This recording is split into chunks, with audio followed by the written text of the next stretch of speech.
Just an update on our campaign at FireDancey.ca. You'll recall yesterday we broke the explosive scoop that the new Chief of Staff to Alberta's Minister of the Environment and Status of Women, his name is Brent Dancey. Well, he's a convicted criminal from, not even from Alberta. He was convicted 20 years ago of a brutal assault causing bodily harm. Here you can see his conviction. He was sentenced to 9 months in prison and a 10-year prohibition order not allowing him to possess firearms or explosives. Anyhow, he has a paper-thin resume, as you can see here.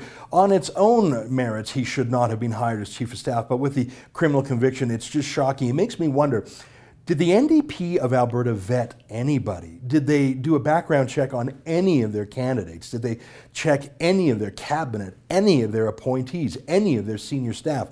It looks like they haven't. Frankly, I don't know which is worse, the fact that they hire convicted violent criminals like Brent Dancey, or the fact that they hire extreme anti-oil sands lobbyists like Graham Mitchell, who's the Chief of Staff for the Minister of Energy. I don't know which is worse, someone with a clear moral failing like a convicted criminal, or someone who just hates Alberta's oil patch like Graham Mitchell. I don't know, but either way, Alberta's in for a rough ride. I want to tell you how our FireDancey.ca campaign is going. As I record this, it's been about 18 hours since we first launched the campaign, and so far nearly 4,000 people have signed the petition. People are clearly mad about it, mad that someone of such low qualifications and low moral fiber would run the Alberta government. It just doesn't make sense to import a criminal from Manitoba when we have 4.1 million law-abiding Albertans who could have had the job instead.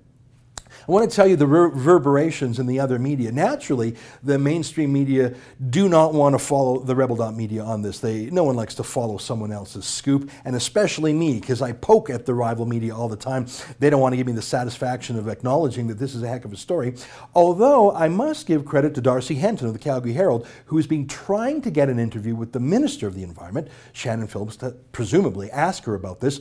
As you can see by his Twitter tweet here, she's gone into hiding, so good for Darcy Henton of the Herald for following a real news scoop. I also should give credit to Rob Breckenridge and Roger Kincaid of AM 770 in Calgary for having me on the show to talk about this for 20 minutes today, so they're obviously breaking the cone of silence. Look, the NDP is counting on Alberta's media to be docile, not to do the heavy digging. And in fact, I should tell you that about a week ago, I approached a major Alberta media and I said, I've got this scoop. We only have about 30,000 people a day coming to the rebel.media, but you've got much bigger readership. Why don't I write something for your media outlet the same time I publish it on ours, and I won't charge you anything. You can have the scoop in your outlet and it'll just be more news. And this media outlet said, yeah, no, not interested. I was shocked by the simple lack of journalistic curiosity on the part of that media outlet. But I shouldn't be shocked. I mean, maybe they just don't like me. That's fine. But surely the news is the news regardless of who breaks the news. And surely having a criminal work as a Chief of Staff in Alberta secretly is news. But maybe the major media in Alberta is too dependent on ad revenues from the government of Alberta, one of the largest advertisers in Alberta. Maybe it doesn't make sense to criticize the NDP because then you'll lose $1 million worth of ads, and who's laughing then?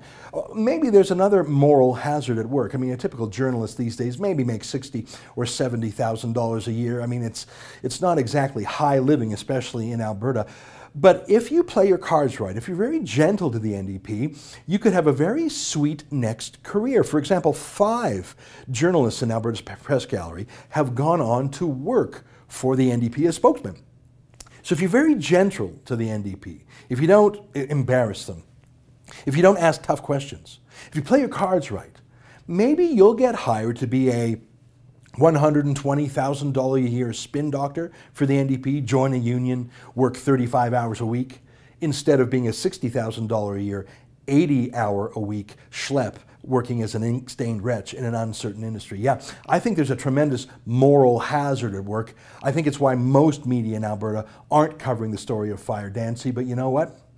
That's okay, because you know that at the rebel.media, we always will.